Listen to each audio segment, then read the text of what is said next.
Hello, everyone. Sorry for the cough. Welcome to Satsang with just a guy sitting on a park bench. Hello to you all. Hello, hello. Welcome, welcome, welcome. And welcome to an inquiry into being. That's why we're here. That's the only reason we're here, right?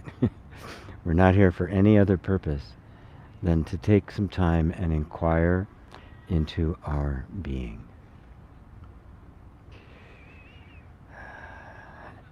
You know, the word spirit, spiritual, has so many different meanings.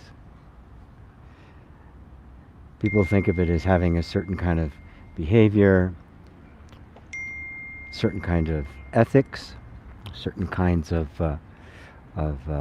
codes of behavior, codes of interaction, social codes, cultural codes, where we're all just good citizens and good people in the way that has been defined by the culture. And then that is also substantiated, that the culture, instead of just being conventions where we all agree on, right, for the purpose of, so we don't kill each other, somehow they get elevated to this point where they're the absolute law. They're the law.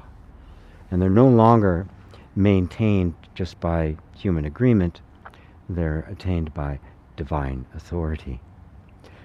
It's really why democracies in the world struggle so much, because everybody wants to have an absolute authority instead of the truth that we're simply agreeing on what works best for all of us.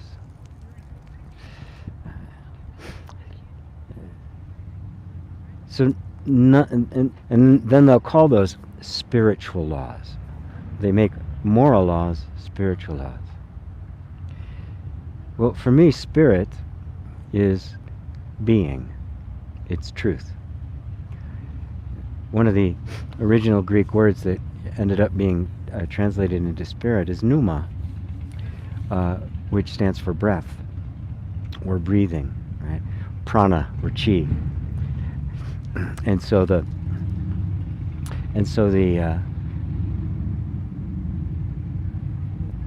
reality of your being is this living energy, this living spirit. And this spirit doesn't have a bunch of rules and regulations. It doesn't have to impose itself. It's the nature of existence itself. So when I use the word spirit or spiritual, for me the word spirit is the substance of being. Right? And spirit is a very good word for it because it's boundless, it has no form, it has no particular shape. It's not a spirit, which is basically a body you can put your hand through, but it is spirit itself, the animating force of absolutely everything, the invisible beingness behind all form. And therefore spiritual, the term spiritual, is that which pertains to that absolute spirit. So spirit, being, I am, Buddha nature, absolute awareness, the self, all different words for the same thing. And so we're in this position of coming to see ourselves as purely spiritual. Not, I'm spiritual, not religious, right? Which is like a different kind of way of acting or behaving or engaging with others. Nothing wrong with it at all, but that's not really spiritual. If it's spiritual, it emanates directly from the truth of your being. And remember, in Sanskrit, the word sat is both truth and being. It doesn't separate the two. It doesn't make a being that knows the truth or a truth about being. Being and truth are one and the same. This is the non-dual insight that I'm inviting you all into. That's what Satsang is, right? It's a communion with the truth of being. Right? Your truth of being, not mine. It's not just the guy sitting on the park bench, right? It is your the, the livingness, the aliveness, that sense of being that's unmistakable. Right? The truth of your existence is unmistakable. It's self-evident, right? Nobody has to tell you about it, right? Nobody has to kind of sit there with a lab coat and a checklist going, yep, yep, you are. Yeah, you exist. It is this self-confirming, intuitive knowingness. And that knowingness is the truth. Knowingness, beingness, truthiness, they're all the same. So I welcome you into this satsang, into this communion with the truth of your own being. And I guess on that I'm just going to say hello to everyone and invite your questions, because that's what we're here for. As always, I don't have a script. I have done a few things in some of the courses I've done where I've scripted some things, and I've put them together as pre-recorded videos and the like. But whenever I do anything live, it's never scripted. I never have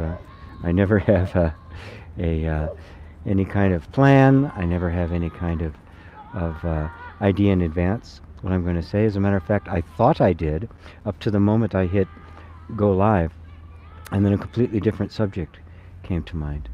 And I like living like that. I like living in that spontaneity where you just don't know what's going to happen. For some people, they call that, uncertainty and maybe even a little anxiety. For me, it's freedom. I never know what's going to happen. And so I'm inviting all of you to not know what's going to happen, and just let whatever question emerges from the depth of you to give it voice. Don't be afraid to type it in. And those of you who may be new, please say hello and where you're listening from. And if you are new, everybody, please say hello, as well as like and share. People haven't been doing that, so nobody knows about this. So everyone can say hello and where you're from, but if you're new, I really want to know that, especially if you're new to satsang in general, not just my satsang. So let me say hello to everyone who's joined us. Rosario in Spain, welcome, sir. John Watson in Scotland. John Sheehan in Ireland. Robbie in Romania. Sue in South Africa, looking forward to satsang. Me too. Andrew Robinson in London. Hello, Andrew. Welcome. Hi, Sarah from France here. Love you, G, and love all my spiritual family members. So good. So good. So good. Welcome, Sarah. Greetings, Brian in Virginia. Finally, the first person here from the U.S. Nazarene in Ireland. Arby. Hello, Arby. New Wild Music. Hey, GP, it's Dale. Hey, Dale. Fantastic. Patricia. Hello, Patricia. GP, lovely family. Daryl in Maryland. Lydia. Hello, everyone. Feels good to be here again. Much love to you all from Germany. Wonderful. Faith. Hey, my sheik. I love you. I love you too, Faith. Christine. Namah Shivaya. Wonderful. Daniel in Denmark. Hello, Daniel. Heron, welcome. Good to see you again. Ooh, Heron from Wuda.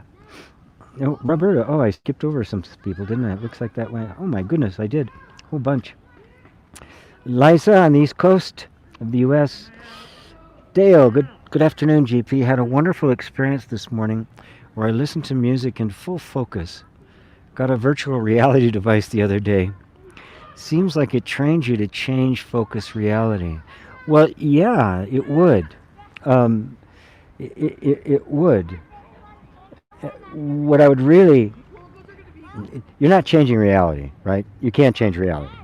That's the nature of reality is it's fixed, right? It's constant. Reality is truth. Our experience of reality is forever fluctuating.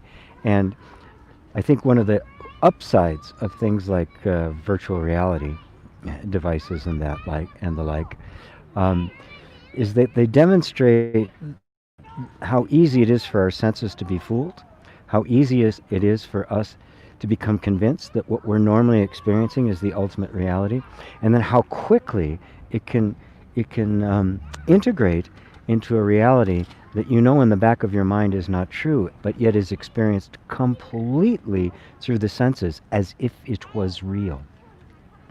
And of course, this is the criteria we use for judging what is real, that it appears in front of my senses. Not realizing that what appears in front of your senses is a product of consciousness and is being interpreted completely through the filter. And if you lived long enough in that virtual reality device, you would forget about this reality and you'd be completely immersed in a different one. A lot of people would like that to happen, right? Because for a lot of people, this one sucks. But the fact of the matter is, this one is no less a virtual reality than the one inside those glasses. And it can have the positive effect of allowing you to focus your attention, because it's cutting out so much of the external noise and chatter.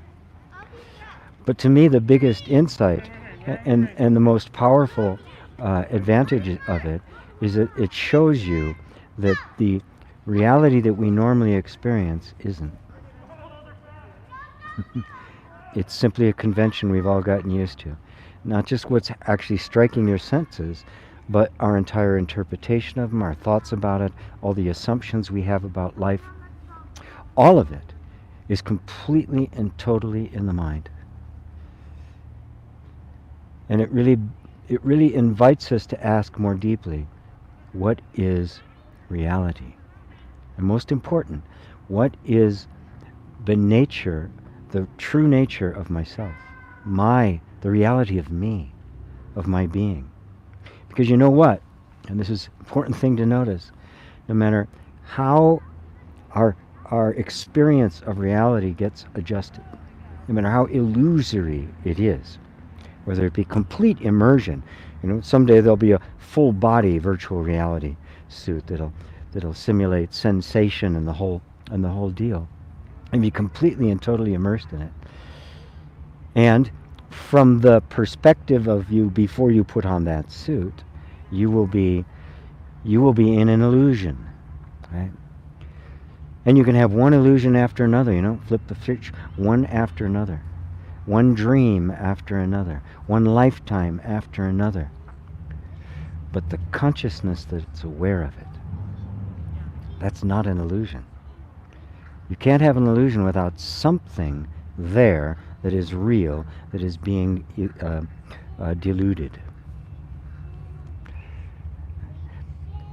The point of satsang is to bring your attention to and make you realize how significant and important it is that which is not an illusion, which is not a distortion of the senses, which is not made up, which is not imaginary, is in fact here all the time. That's the consciousness that is the reality. And you can't have an illusion without something, right? I want to get you more interested in that which is always there, right? The consciousness, than what the consciousness is experiencing. Because that's the doorway to awakening. That's the doorway to realization. Because that's the true self. Everything else is just thoughts about it. This is the true self, and it's always there. It's hearing my words right this moment.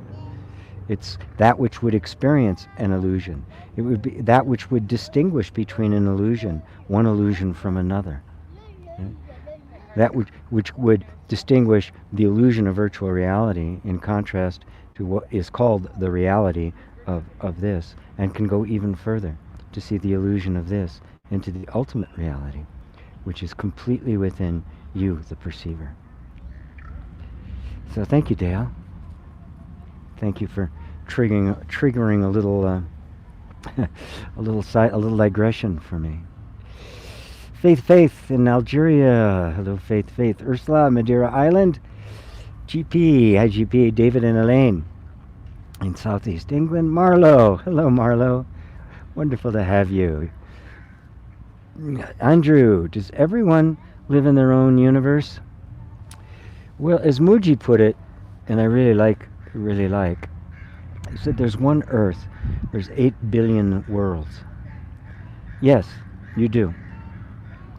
There's no such thing as a consistent perception, right? There's no such thing as two people having the same perceptions. So while we might get together and talk about things and have some conventions and have stuff where we agree on, ultimately we live in our own world. Everything is seen through the filter of our sense of identity, the sense of who we think we are. And who we think we are will then reflect itself back as the universe that we experience. Now, reality is one. Reality is not subject to interpretation. Reality is not just a matter of perception. And the nature of awakening, full awakening, is when there is no longer any illusion. You are not seeing the world through a glass darkly, as St. Paul put it. You're not seeing it anymore through the distortion of the false sense of self. You then see things as they actually are. And when you do, you see God everywhere. That everything manifests that essential beingness. Everything is a sense of I. The I principle, the principle self, reflects itself throughout every form in the universe. So everything then is one. There aren't many. But from the perspective of being a separate self, everything you perceive then is regarded as a separate self. And when I see myself as a separate self, I immediately create a world in which this separate self is living. That world is completely within my own mind. It's like, you could be laying next to somebody and you're both sound asleep dreaming. You can't share that dream. You can talk about it, have some conventions, maybe they'd be able to have a conversation, but you can't share it. Right? It's very private. It's very yours, and yours alone. The only way we share that is when we wake up, and then we're all looking at exactly the same thing. In fact, there's not even a we that is looking. There is only one infinite consciousness which is perceiving itself in everything. There's not really even an everything. There's only myself. Like the dream at night, you're not perceiving something. There's no objective thing that you're perceiving. It's simply the play of mind. It is the kind of the formations of consciousness. Well, that's what the universe is. God dreaming. God pondering her own nature. God aware of her own being. And that's what everything is. An image in the mind of God is a nice way of thinking about it. A modulation of consciousness. Just the dynamic aspect of conscious awareness. For awareness is aware, but awareness is all there is, so what is it aware of other than itself? And that awareness of itself is the universe, and every apparent individual in it. And thus everything is that one God. As the Sufis say, wherever the eye lights, it sees the face of God. And if you don't like the word God, that's fine. Awareness, consciousness, Buddha nature, whatever word you choose, it's not really important, because no word can capture it anyway. Right? Words are just a way in which we try to make conventions to bridge this unbridgeable gap between the worlds that we're in until that imagined world falls away. And then there's no more need for that kind of convention. There's just an instantaneous knowing and understanding. How that's going to reflect itself in manifestation, I have no idea. Should be interesting to see. So Again, welcome those of you who have just joined. Please say hello. Tell me where you're listening from or watching from, and if you if if you're new, if you've never been to any of my satsangs or meditations or anything before, please let me know that. It's always very interesting, and especially if you're completely new to satsang, if you've never actually even heard or just recently heard about this whole kind of non-dual, this weird non-dual inquiry stuff. So, thank you, Andrew, for that question. I hope that answers it for you. I didn't want it to be just a simple yes or no because there's so much to it. There's so much beautiful stuff to it. It is so deep to ponder. Right? Because how many arguments have we had? How many wars have been started by this insistence that my way of seeing things is the right way, and there is no right way. Roberto, hello. Hello, Heron. So good to see you here. Daniel in Denmark. Dorte also in Denmark. Heather, hello, Heather, finally with her own account. Hold on, where are we? Gatherings. Lovely satsang gatherings, heart.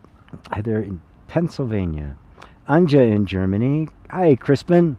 Crispin is in Switzerland. Janet McGowan, good to see you too. She's in Scotland. John Watson. GP, I have tinnitus, a constant buzzing, so I find meditation difficult. Have you any advice? Yes, make the tinnitus the focus of your meditation. It is just a thought that says, I have this, therefore meditation is difficult, right? Which means that there's this underlying desire to try to get rid of this, right? And that attempt to get rid of it is what creates the conflict, which literally holds it in place. Okay? So when you're meditating, you're aware of it.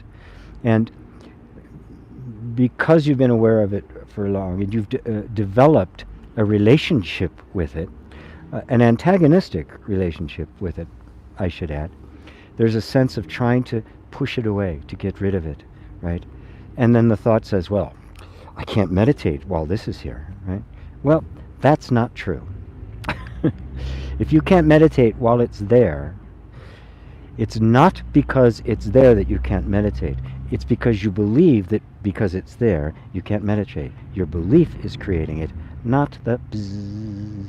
Look, I played rock and roll from the time I was a kid, right? The louder the better, right? You know, the big Marshall stacks and all of that kind of stuff, right? I wasn't playing in marching bands. So I did that when I was a kid too, but and so when I'm really quiet, I can hear it. I can hear it as well, and so I just recognize that it's there, and I bring my attention to that which is hearing it. This is really, really focus in on that, because the meditation, right? First, you completely dissolve the relationship you have created with it, the antagonistic relationship, and just recognize it's there. Like the wind blowing on my face, like my heart beating, like, some other sound, there might a refrigerator buzzing, it's just there. And just completely drop the relationship with it. And then you sink back into this place that is aware of it. And that place that is aware of it is absolutely silent. It does not have tinnitus. It didn't have ear damage from too much rock and roll. Right? The consciousness, which is the ultimate hearer, hears even that. Right? It hears everything. It is the cognizant, the point of cognition of hearing. So, if you fight it, you'll create suffering. So don't fight it. Realize that nothing can keep you from knowing who you are. Nothing can keep you from turning towards that silent center, which is yourself. And all of life can be in front of you. You can be aware of absolutely everything. You can be walking down a crowded street with people yelling and cars honking. right? What is it? Just sounds coming and going. What is it that's actually hearing? That's absolutely silent. Try that out, John. Right? It's just a slight shift in perception, right? Where you drop out of the relationship that you yourself created with it, right? Completely let all of that go, all of the ideas, all of the stories attached to it, and sink in deep into that silence where nothing can reach. Complete, utter silence of being. Lovely. Thanks, John. Georgia B. Hi, GP and the crew. Love from London. Hello, Georgia. Robbie. Need a little advice. I discover more advanced spiritual teachings and practices, but these are a bit too advanced to implement. Would it be wiser to work with what's in the moment and build up slowly? Well,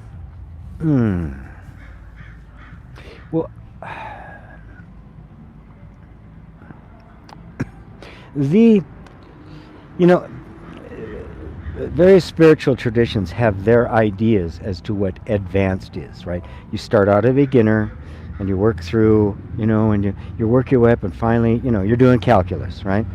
You're into the deep stuff, differential equations and relativity and all sorts of things. So there's a particular school of thought of the progressive path of spirituality that one progresses along these steps into more and more advanced techniques, meditation techniques or yogic techniques or that sort of stuff. Well, this path, the non-dual path, doesn't have any of that. There is no advanced or beginner. It's one simple thing: inquiry. It's not a special technique you have to learn. It's not a special dance you have to do. No special clothes or anything. It's simply an inquiry. We're simply paying attention. We're meditating on the meditator. We're becoming aware of becoming aware. So it's not a process, it's not a practice, it's not something you grow in skill at. It is simply bringing your focus of attention away from what is engaging you, away from all the stuff of everyday life. There's nothing wrong with it. To feast your gaze on that, from the place from where you are seeing. This isn't advanced or beginner. It's all the same. Whether you're totally advanced and doing it for 50 years or you're doing it for the very first time, there's no difference. Absolutely no difference. You're doing it. And there's no scale. There's no grades. There's no progress reports, because there's no progress. Right? You simply do it or you don't. You either look or you don't look. Right? And so the non-dual is completely different from every other kind of spiritual practice, any kind of progressive practice. This is regarded as the sudden school of enlightenment, which is simply bringing your attention to that which absolutely is. You know it is, right? And the only thing you know for certain is that you are. I am is the only indisputable fact. Everything else, questionable. I am this or that, well, sometimes, because it changes, right? And so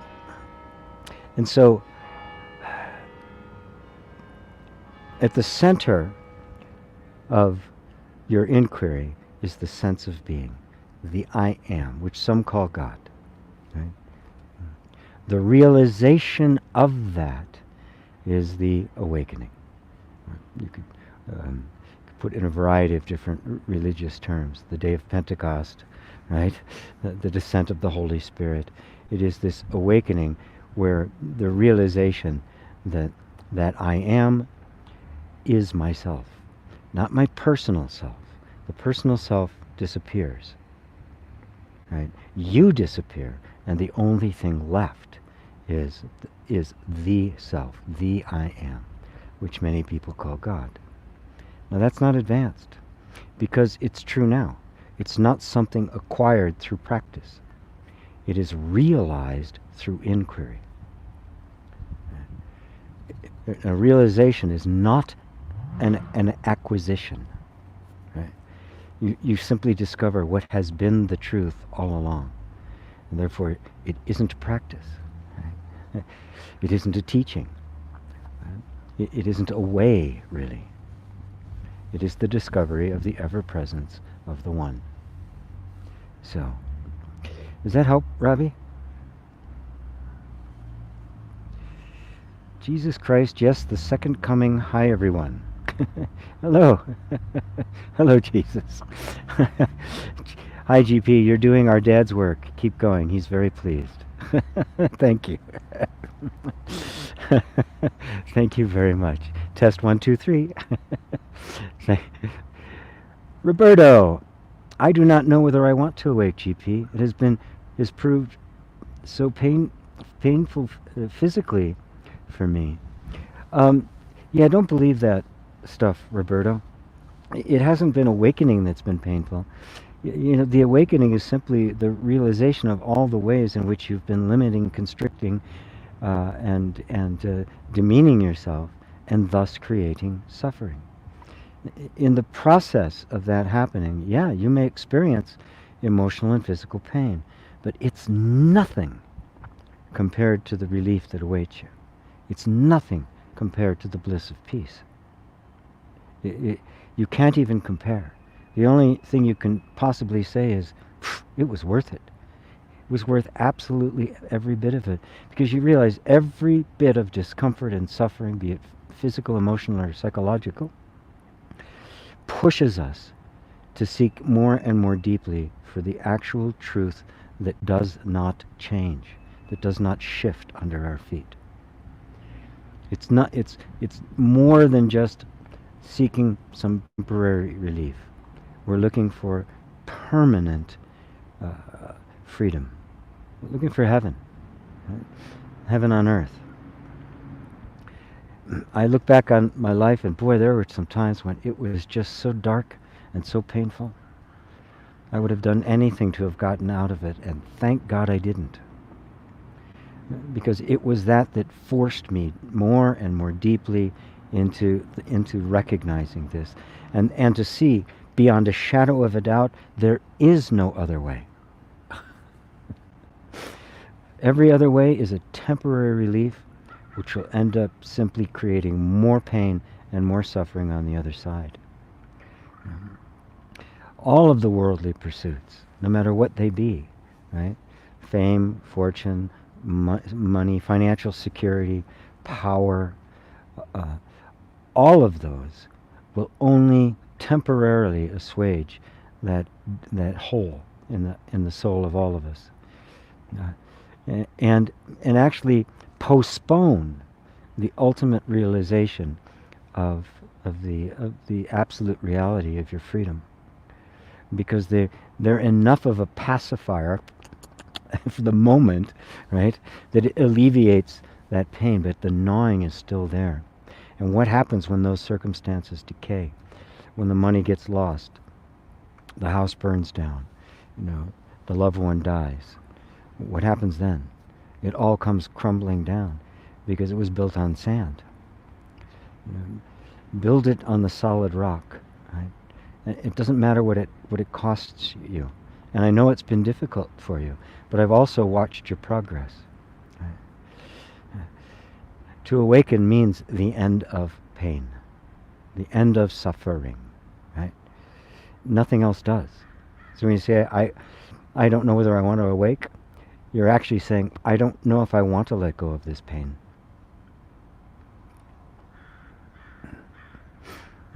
Because that's exactly what it is.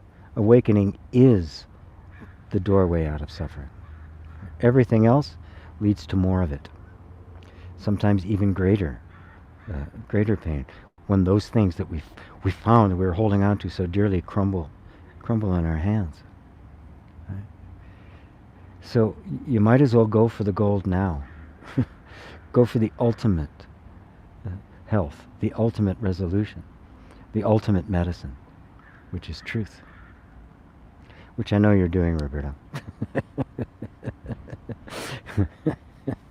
Yeah, there are times that I don't want to do this. God, can't I just be an old man sitting in a rocking chair somewhere? Right? It's too late, my friend. Right? This the serum has been injected. Right? It's only a matter of time.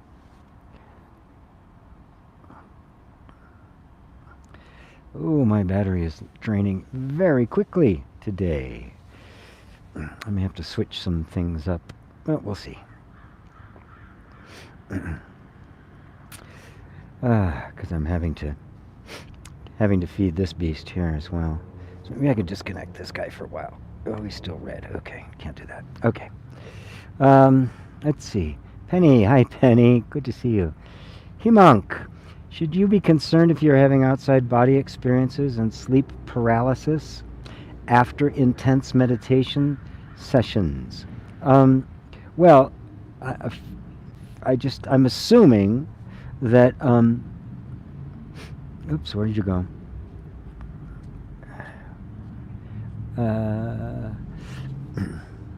Oops. Oh, where I take? Oh, geez. Boy, there's a lot of questions there. I didn't even know it. Sleep paralysis after... Well, make sure there's nothing wrong. You know, remember, I'm not a doctor. I can't advise anything like that. Make sure that there's not actually something wrong. Are you doing your meditation in a strict posture and the like? Or is it just so focused that you forget about your body?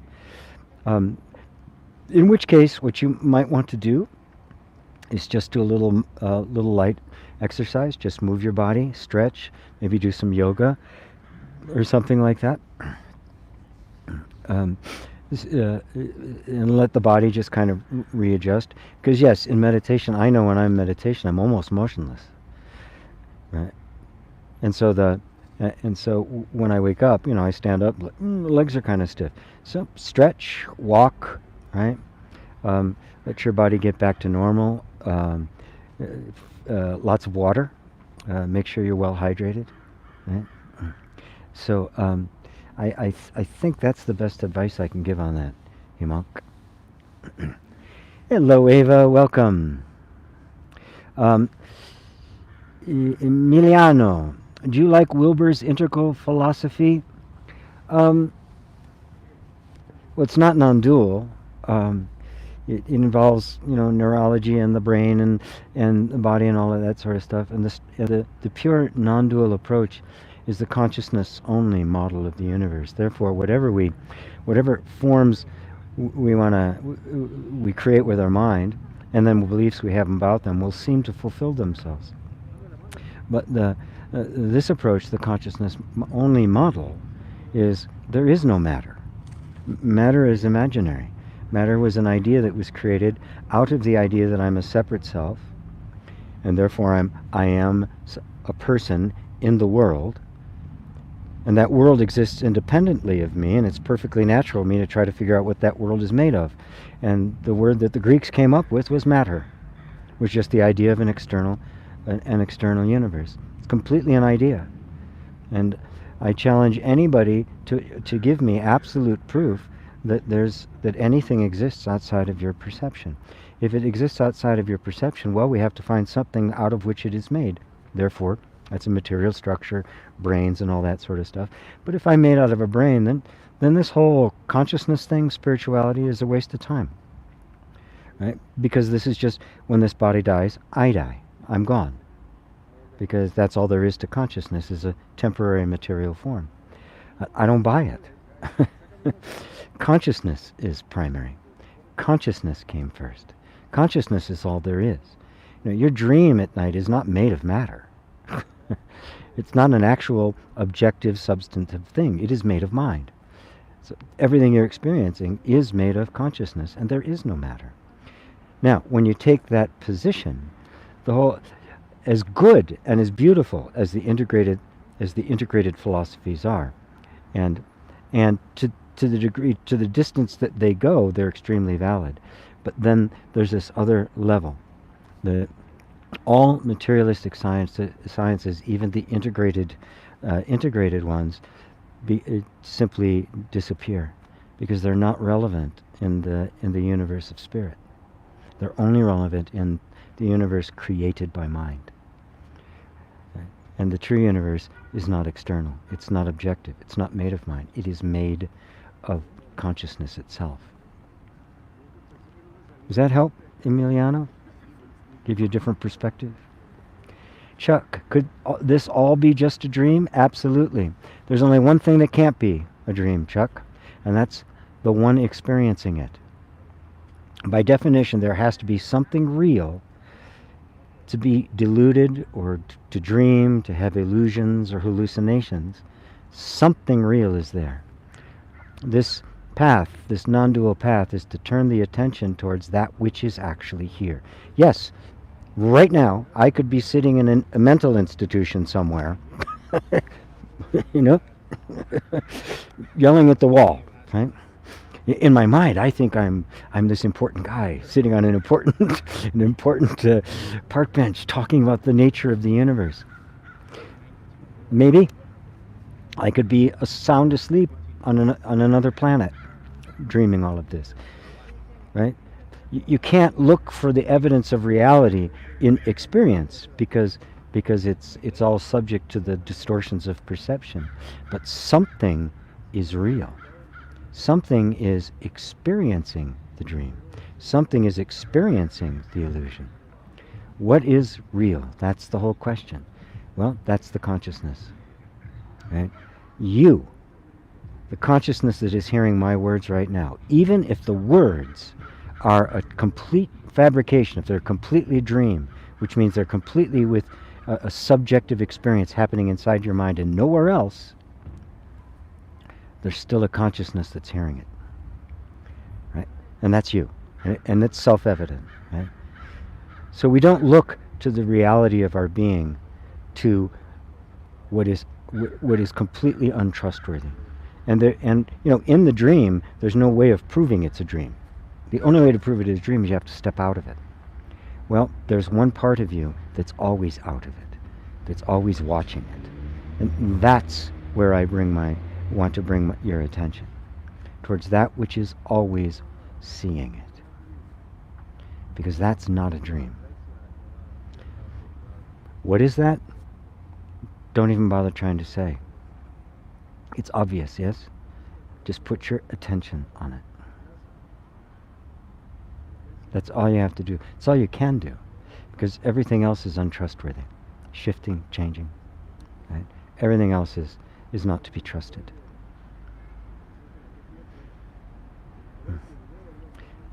To keep checking on my battery.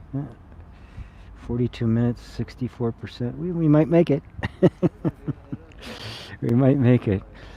I lost my my extra battery.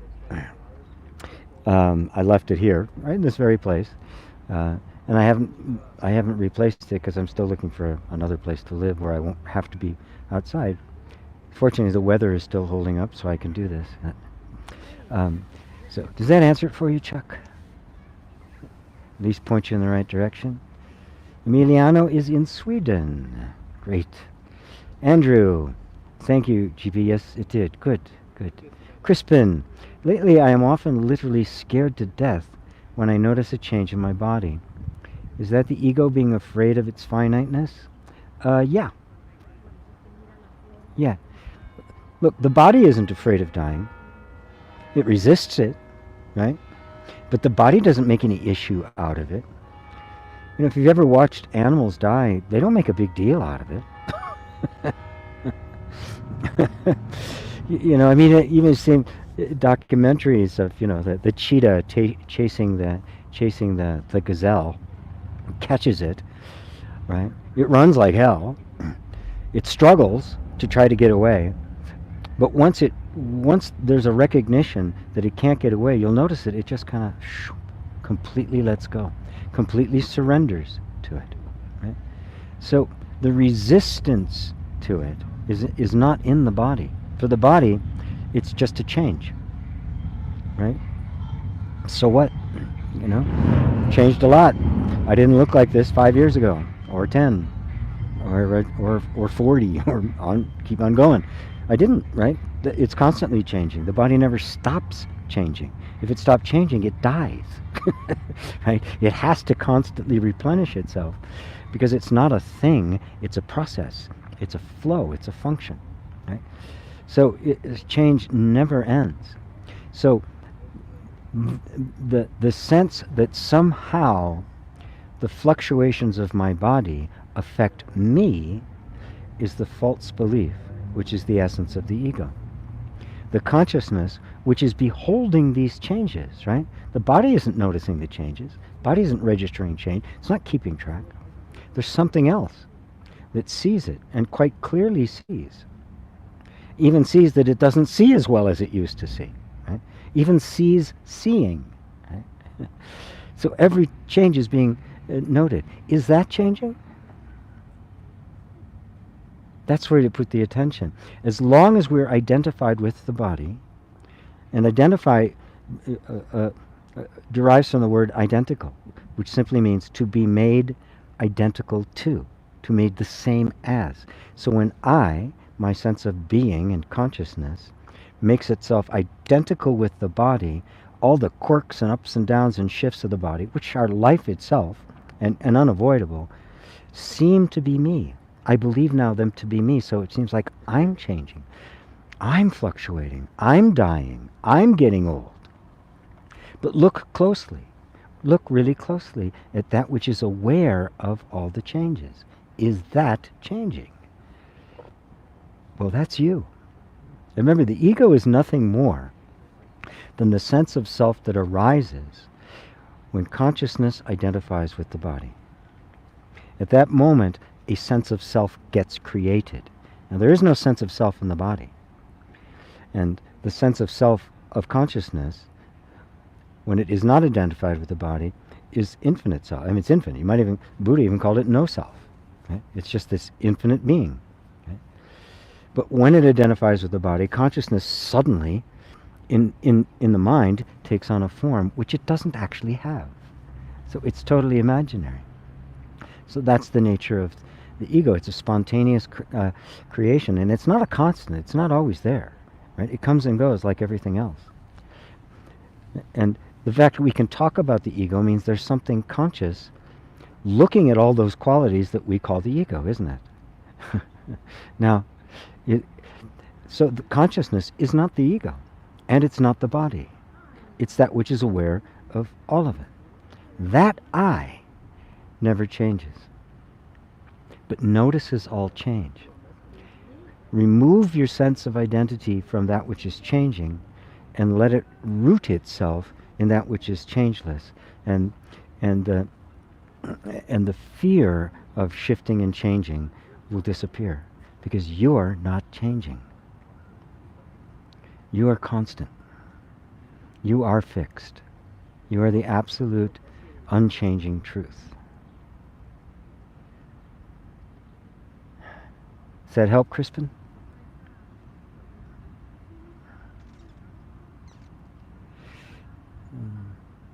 Hello to Ava. She was writing in a hurry. Penny, is awareness bounded by time? Krishnamurti once says, the very inattention is attention. However, I was told that you must feel the inattention in the moment, not later. Can't we have great insight after? Is that insight bounded by time, which is from thought? Or do you have the great insight? Well, the truly great insight is when you step outside of time. Because if it's truly an insight, it's a timeless truth. So awareness cannot be bound by time. If it is bound, it is not infinite. The infinite cannot be bound. The timeless is a better word than eternal. Because in our minds we make eternal an infinite string of time, an infinite string of moments. But in fact, the timeless is not eternal in the sense that it is just a string of moments. It is the eternal now, which means there's no time in it whatsoever. Now, when Krishnamurti says inattention is attention, right? If you look really closely, even in the moments when your mind is distracted and looking at something, you are still aware of that. And then a different perspective comes, and you realize that you were distracted. You weren't attentive to something in that moment. But you were aware of the inattention, right? And then you were aware of the thought that says, oh, I was not in attention. And you were aware of both of those. Now, that which has been witnessing all of those things happening over time, is that in time? That's the timeless. Witnessing the events of time. Time as an absolute thing, as an objective thing, is an illusion. Right? It's just a word we made up because the experience of consciousness is a constant flow of events through the now. But they don't exist prior to the now. You know, come into the now and then disappear out of the now and go off into the green room, right? Or retire or something. Everything is appearing and disappearing spontaneously in the now. Right? There is no past and there is no future. There's nothing back there and there's nothing out there. It is all this moment, constant. But this moment is constantly replenishing, developing upon itself, growing, expanding like the infinitely opening lotus. And so that insight is a timeless insight. That which is hearing my words right now is the timeless. It is sitting in the middle of the timeless. The sense of time passing is only a sense. There isn't any time passing. Time does not pass. Time is a word we created, a unit of measurement to distinguish between two events. But the events come and go, come and go, come and go. And these events are happening, at blinding speeds. The motion of atoms and the like, the birth and death of cells, at a rate of speed we can't perceive. It's never still. But the absence of stillness, its motion, could only be detected and registered by something which is not moving. Right? And it's not an object that isn't moving. It is timelessness itself which cannot move. Where would it go? The infinite now, where's it going to go?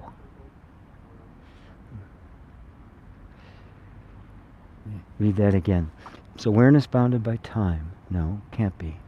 Can't be bounded by anything. Or there'd be something outside of awareness. But then it would have to perceive that there was something outside of awareness, which means it's not outside of awareness. Krishnamurti says that the very inattention is attention. Yes, because they both attention and inattention are both appearing to that same timeless awareness. However, it's told you must feel the inattention in the moment, not the later. No. No, that's a rule. Somebody made up a rule. Oh, you got to do it now. No, what you realize is the awareness that's been aware of both the inattention and the attention. That's the timeless insight. Over, done. Don't have to make any big deal out of it. That is the insight.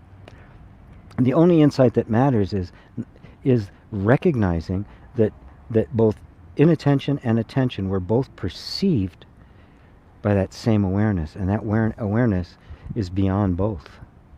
It's neither inattentive nor attentive. It is simply aware. It isn't focusing. It is infinitely aware. Right? It knows. It sees everything simultaneously, and in that seeing, it gives life to. It is not seeing something as separate from itself. Does that help you, Penny?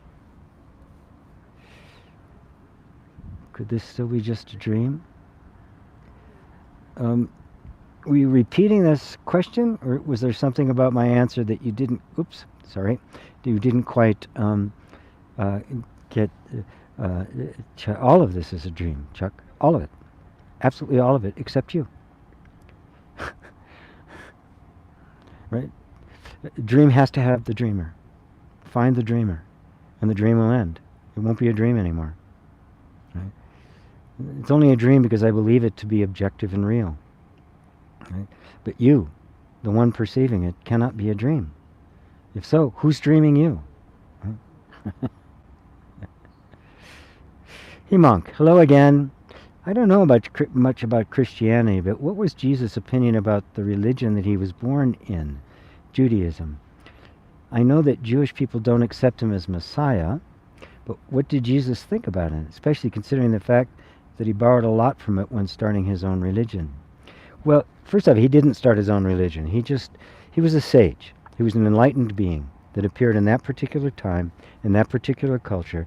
And so he used the language, the metaphors, the stories, the cultural heritage that he was in, and yet he transcended it. He was beyond it.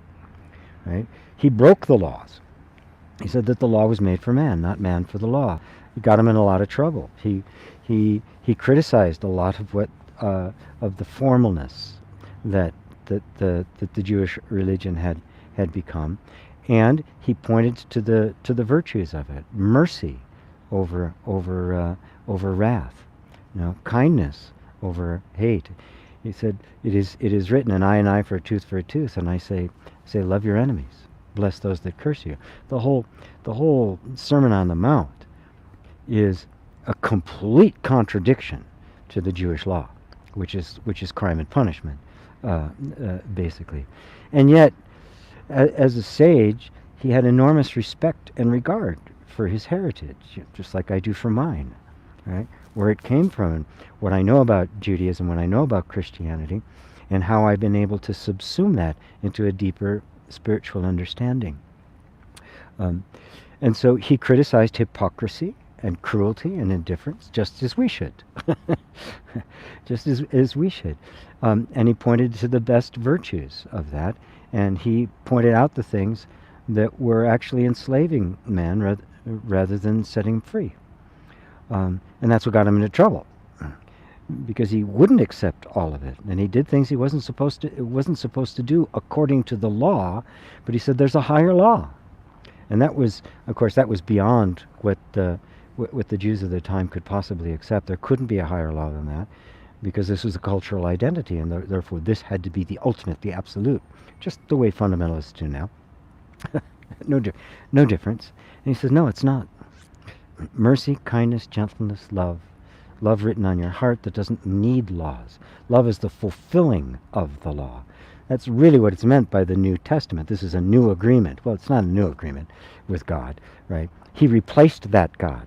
The warrior God, the Yahweh, the tribal God, was replaced by the God of love. They put all that back together in the Roman Empire to create this amalgamate of Christianity and Judaism and rules and laws and forgiveness and Savior and the God and all of that kind of stuff, which was really just a tool of empire. They tried to put that together, but as Christ said, that which God has put asunder, let no man join together. What God has joined together, let no man put asunder, and vice versa. He separated that which was simply cultural and tribal from that which is eternally true. It's classic. He took the truth, the essential truth of Judaism, and he took it out of the Judaic clothes. He took it out of its costume, right? And this is classic in all of history, where a deep religious truth appears within a particular culture, therefore takes a particular form, modes and that sort of thing, and then gets mistaken. The costume gets mistaken for the substance, and therefore it tries to freeze truth. And truth is constantly going to take on new costumes as the cultural change. It cannot be held captive in any particular cultural view. Trying to do that is what creates just horrible, horrible things all over the world. It petrifies the truth, and in some instances can make it so dark that it's hard for it to even be heard. We may be living in one of those times. So, how's that, Himonk? Sue, hi GP and all my fellow Omers. Very good. Andrew said, Krishnamurti described the non-process as passive, non-judgmental awareness. Yes, very much so. Uh-oh. If I lost... Can y'all hear me? Let me just go down. Yes, thank you so much. Or is it just...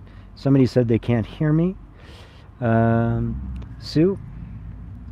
Test, test, test. Let me make a quick check of my mic here. Test. It appears to be working on my side.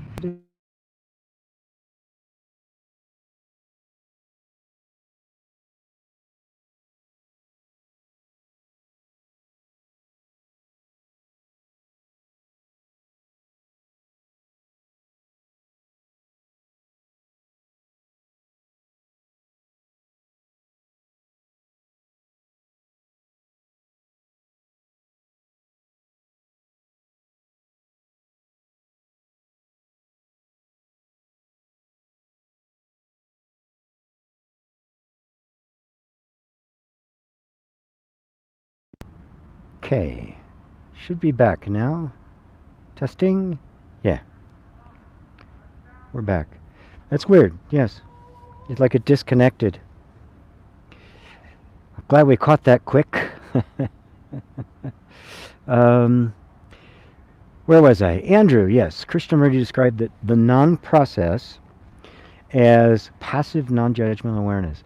Yeah, and it's really important to not turn that into some like personal, uh, you know, I have to become passive and non-judgmental, right?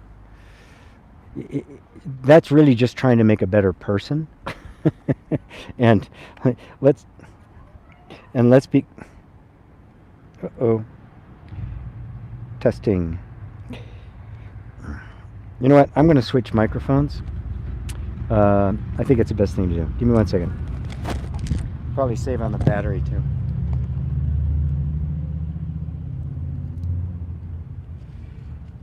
Let's move this over a bit.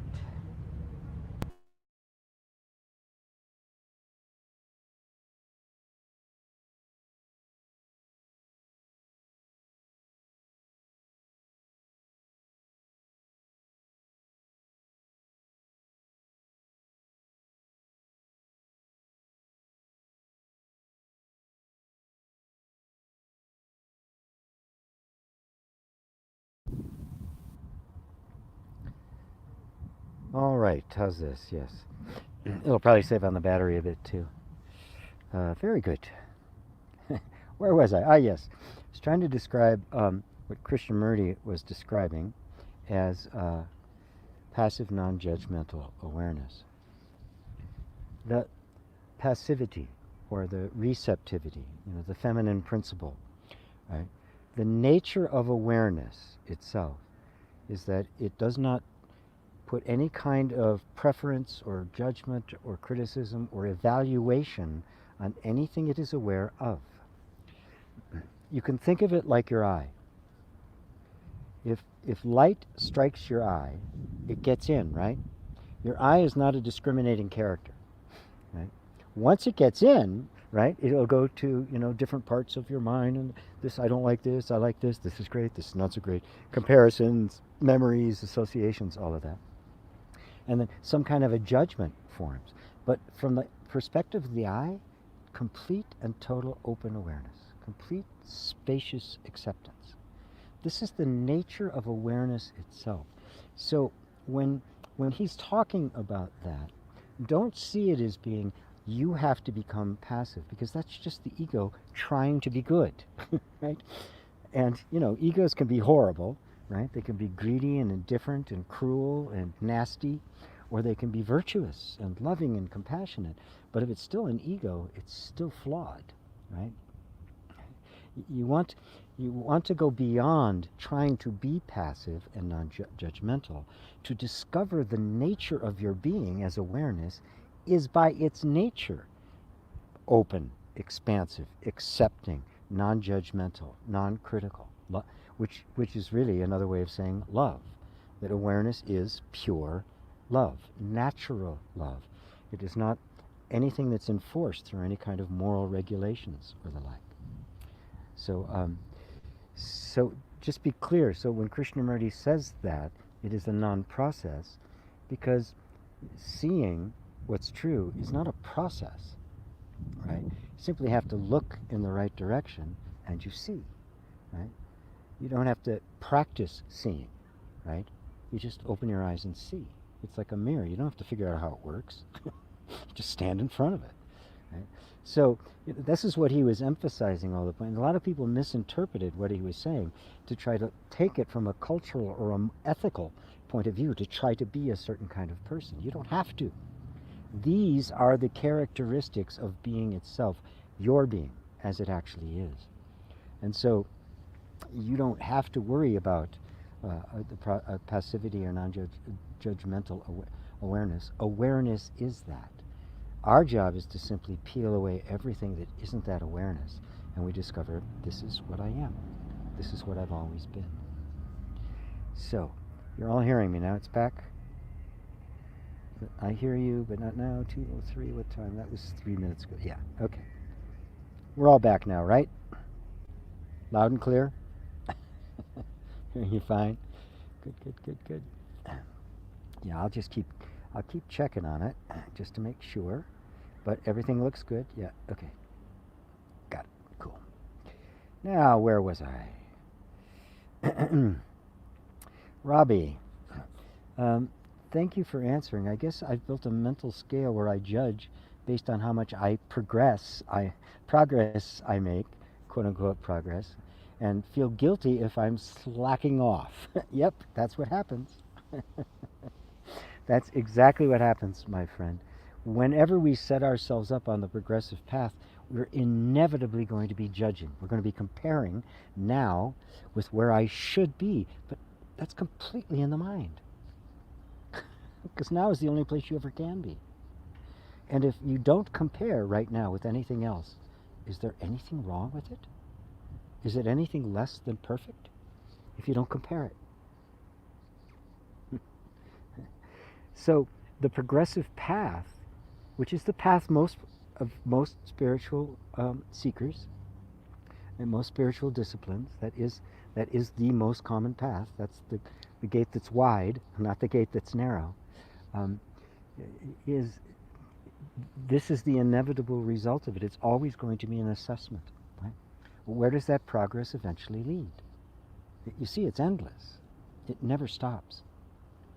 But the truth didn't have a beginning or an ending. You don't progress to the truth. If it's the truth now. It was the truth yesterday and 1,000 years ago, and will be the truth 1,000 years in the future. So where's there to go? It's right here. It's right now. The truth is your being. Right? The truth of you must be the truth of you right now. So it's a discovery. It's a realization. It's not an accomplishment or an acquisition. Beautiful. Beautiful. Good, Robbie. Good, good. You can so now you can put aside all that progress and patting yourself on the back. Ooh, look how good I've done. Or, oh my God, I failed. I'm terrible. Throw all of that out. It's useless. Just you, right here, right now. This is it. You're it. David and Elaine. At times it appears we are surrounded by many others living at a frenetic pace, always rushing about, driving too fast, always in a hurry. Does anyone else sense this more frantic energy without being mindful and present? It's easy to get seduced into this energetic. Also, satsang, your meditations provide this sense of presence and refuge. Many thanks, GP. You're welcome, guys. You're welcome. People do we all have an intuitive sense that something's wrong, right?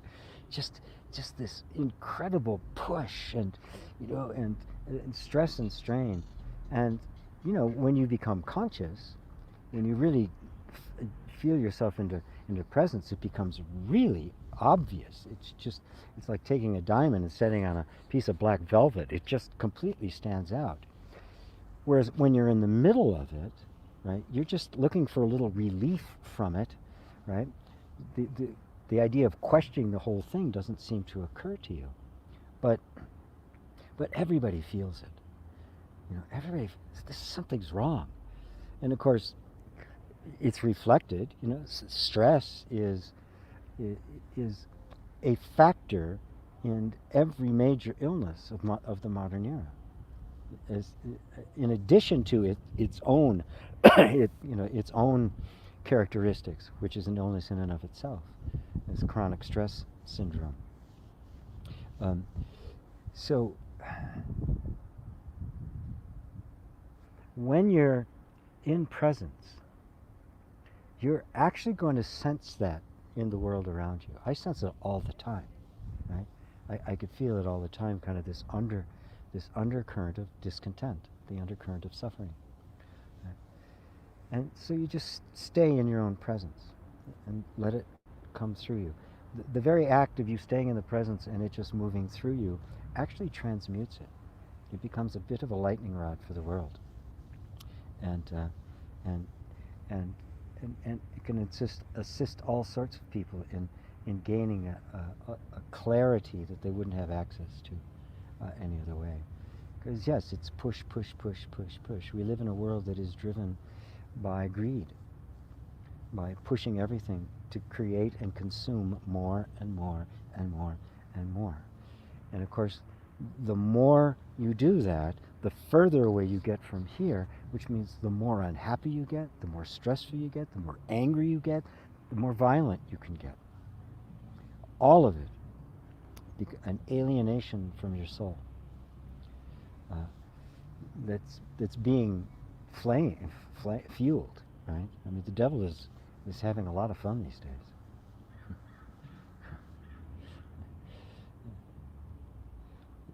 Without being mindful and present, it's easy to get seduced into this energetic. It's not easy, it's inevitable. Without mindfulness and presence, you will get seduced into it because there's no alternative, right? There's an ideal, right?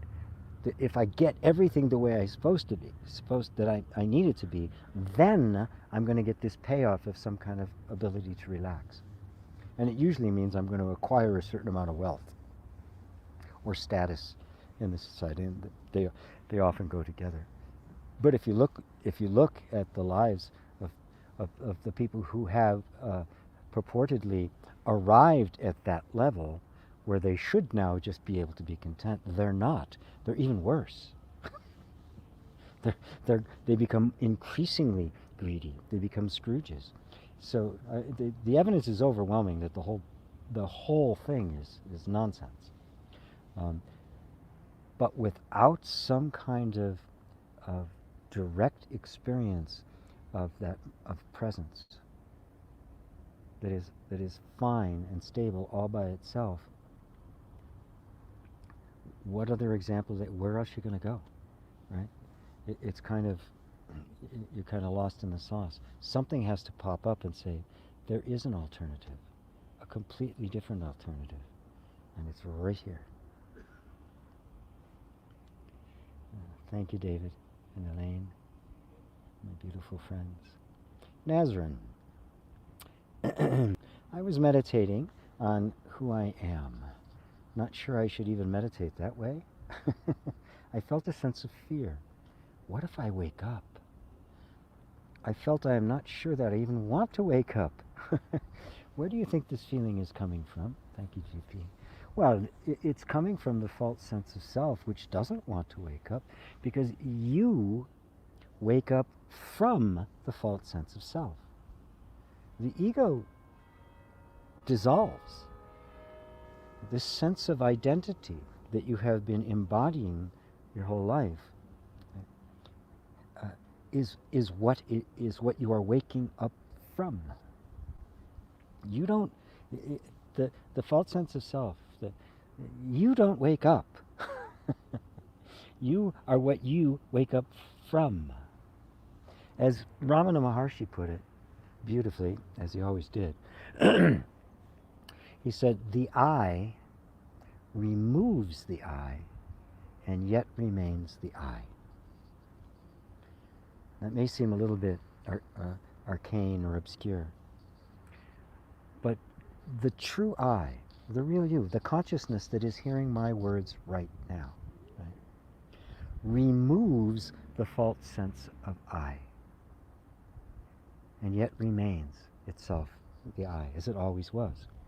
Now, the false sense of self, that I, the mind's I, what it regards as being myself, which is nothing but a thought, is actually embodied in the entire nervous system. So the sense of the protective mechanism of the body, which you can see on any animal, right, not and human being, gets intertwined with the false sense of identity, so that a threat to the ego, or the false sense of identity, feels as if it's actually a threat to the body. And it's not. They have nothing to do with each other. The ego is a false projection of identity onto the body, when the body is just the functioning of nature. There's nobody there. There's no self. It's not afraid of dying. It's just, there's nothing there to be afraid. It's not even sentient. It is just the functioning of life to try to hold a form together as long as it can. When it can't anymore, it just lets it go. It's no big deal. It's a life. It's just, one of many forms. Nothing is created to destroy. It just goes back, gets recycled, and turns out to be a petunia or something, right? So that sense of fear is coming up, which is the protective mechanism trying to protect the ego. What if you wake up, there'll be no more ego, which is no more suffering, no more fear, no more worry, no more doubt, no more self-concern, no more self. That's what happens if you wake up. But what you are waking up from, right, is holding on. And remember, it's not a thing holding on. There's no sentient thing there. It is simply habitual habits of thought and feeling. That's all it is. And they will eventually simply dissolve, because they're artificial. They're overlaid on top of the functioning of life. They'll fall away, and they'll just be the functioning of life, which is forever free. Right? It doesn't see itself even as living or dead. It's just happening. Right? So that's where that feeling is coming from. Right? And recognize it for what it is, and you'll lose all fear of it. You're like, oh, so what? No big deal. Who cares? It'll just completely pass away, because it's not you. You are the consciousness that is aware of it. Always come back to that. Right? That thought, I'm not sure I even meditate that way. I felt a sense of fear. Okay, there was fear. Who felt it? What if I wake up? Who's the I? I'm not sure that I even want to wake up. Who is it that's aware of that thought? Right? That which is aware of the thought is awake. That is awakeness. The recognition of that is what is called awakening. Nothing else is happening except you realize that you've always been awake. You've always been the consciousness aware of these thoughts. You go, geez, face palm. Are you getting it, Nazarene? Are you getting it? Notice it's a show. It's a big show going on in front of the awakeness, of the consciousness that is eternally awake. It's just the movie. Good movie. Very clever, amazing plot twists. The end. Let me know if that's getting clearer for you, Nazarene. Marlo, thank you, GP and Roberto. Thank you, Marlo. Rashid. Hi, GP. I'm aware of my own awareness and the fact that there is no separate person, but I still have fear that come up and get me stuck even with the knowing. How best to deal with this? Okay, great. Now, you're aware of being aware, and there is no separate person. Good place to be. Just kind of sit down, have dinner there. Emotions, fears are coming up. Okay? No problem. No issue, right? If a fear comes up and goes away, you wouldn't care. Right? An emotion comes up, goes away. Who cares? But now, there's a thought. an emotion or a fear comes up, and there's this thought that says, I still have emotions and fears. I shouldn't be having these. And now they're getting me stuck, even though I'm knowing it. Right? Now, is that not just the thought to go along with the emotion and the fear? Isn't that part of the same package? Isn't that all on the desktop? Right? And who's aware of that? Notice the awareness itself. It's a subtle process. It's forever trying to bring you back into an engagement with the content, right? As if the content was important. The content being an emotion, a fear, a sensation, and then these thoughts. Oh, I'm getting stuck. Boy, I know, and yet I'm still getting stuck. But who's aware of all of that? Is that stuck? Is that afraid? Is that resisting emotions coming up? Come back on this side of the lens and just notice. Whatever you can perceive isn't you. So you're perceiving these thoughts. You say, I'm aware of my own awareness. Right? Awareness is aware of awareness. The you that's saying, I am aware, is itself a thought. Only awareness can say, I am aware. Unawareness can't do it. Only God can say, I am God. Only awareness is aware. So you're not aware of your own awareness, right? Put you out now, right? Great. There's awareness of awareness. Now put you out of that picture, and what's left? Just awareness. Awareness is aware. Duh. And it's aware of everything. So now, being awareness, what can possibly touch you? So an emotion comes up. Oh, interesting. If emotions didn't come up, life would be pretty drab, right? It's part of the content. It's the picture. It's the, it's the playthings on the table, right, that are there. This is the content, right? But does it affect the unchanging awareness? Not an I who is aware, but awareness aware of itself. Awareness as the actual substance of being. The only I, the only true I. Because what else could be the I except that which is absolutely conscious?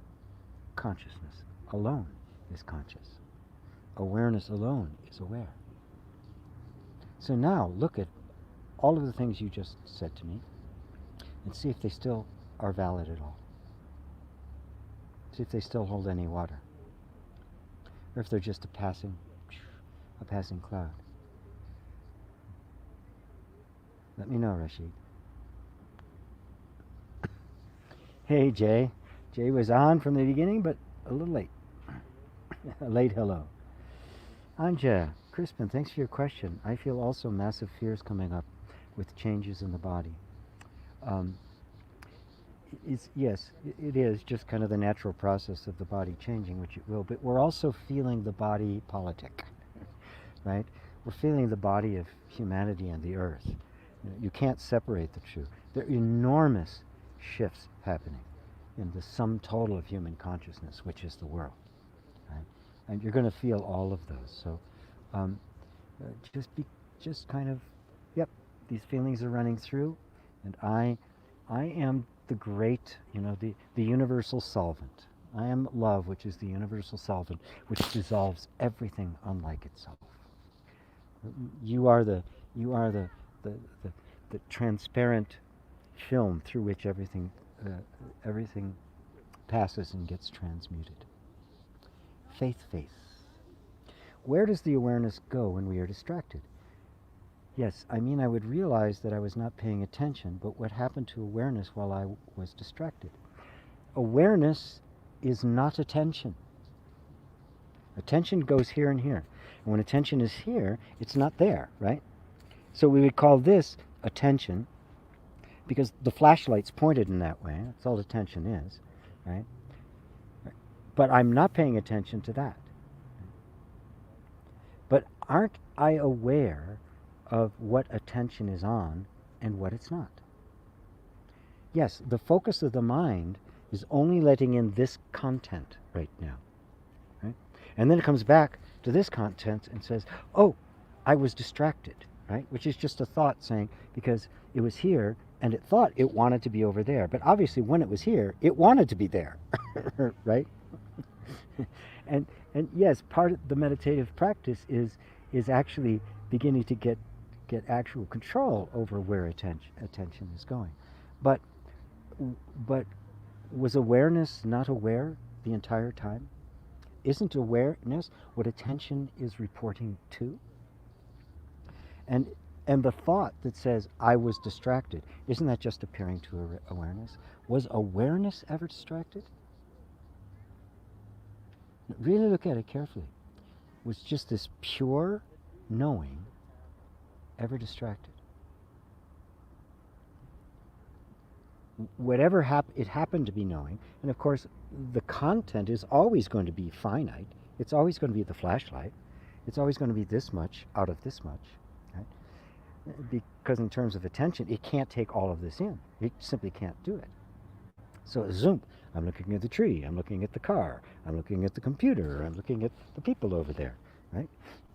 That's attention. And while I'm looking at that, I'm not looking at that. And of course, attention is following conditioning, right? So while conditioning is there, attention is going to be led kind of by the nose in different places. And we may have an intention, right, also appearing in front of awareness, to hold attention here. That intention is weak, undisciplined, and attention, squirrel, right? The attention gets distracted. But isn't the entire thing being perceived by the awareness? I want you to become aware of being aware. The awareness has never gone anywhere. It can't. No matter where the attention is going, awareness is there. And then attention goes, oh, I wanted to be attending to something else, also appearing to the awareness. And the thing you weren't paying attention to, awareness was there. And even if you're completely distracted and unconscious and absorbed into it, attention is there. Right? That attention is not tied. Awareness is not tied to what attention is focused on. The focus of attention is just the functioning of human consciousness, and there can't be human consciousness without it. But you're bringing that attention back, trying to see that which it cannot see. That which is doing the seeing, attention can't turn towards that. So the best it can do is to turn away from everything else. And then we just kind of naturally sink in to the place from which everything is being perceived. Does that help you, Faith? Can I just call you Faith or Faith? It's easier. So can you see that? Nothing happened to awareness. If awareness was gone, there'd be nothing. Nothing. You wouldn't exist. I mean, oblivion. I'm not just talking about like unconsciousness where you're out cold. I'm talking about nothing. Not even dead. You can't even use the word dead. Non-existent. Really nothing. Awareness is always there. Just don't conflate awareness with attention. Attention reports to awareness. Nothing more. And even when attention is out cold, when you're sound asleep at night and there's no attention whatsoever, awareness is there. Aware of nothing. Thank you, Faith. Yes. Penny said, yes, thank you so much. You're welcome. Jay said, I once heard Rupert Spira say, awakening is only the beginning. And I find that very true. It's journey with the vasanas. Yes. Now, I'm not going to say that awakening is a process, right? Because it isn't. It's not the end result of anything. But the infinite now, the infinite changeless now, is reflected in an unfolding experience. So even our experience of awakening is itself being witnessed by the eternally awakened one, the Buddha. That's what Buddha means, awakened one. So this entire play of awakening is also being perceived by the eternally awake. Now, when you... But he's absolutely... I totally 100% agree with him. He's one of the handful that I do. Right? It is the awakened life is not, oh, it's over now. Or just Om Namah Shivaya all day long. No, it's like this constant unfoldment. It's like a flower that never stops opening. But rather than feeling like I'm here trying to get there, there's this eternal here that is forever unfolding itself outward. Life, being, becomes like the infinite theme of a symphony, that infinite motif that just develops itself. I mean, a master composer can take a theme and just transmute it through all sorts of different variations, right? That's what it is. The theme of being goes through an infinite number of variations and mutations and transformations, and yet the essence of it, the beingness itself, never changes. And yes, there is, I could say, a difference between the awakening, right, and Buddhahood. Somebody like Buddha or Ramana Maharshi or Muji, for that matter, right, that have gone have completely woken up. Right? That is, all the vasanas have been purged. None of them have any more effect. Right? Nothing can catch them anymore. Right? Then there's a awakening for the rest of us, where they still continue to appear.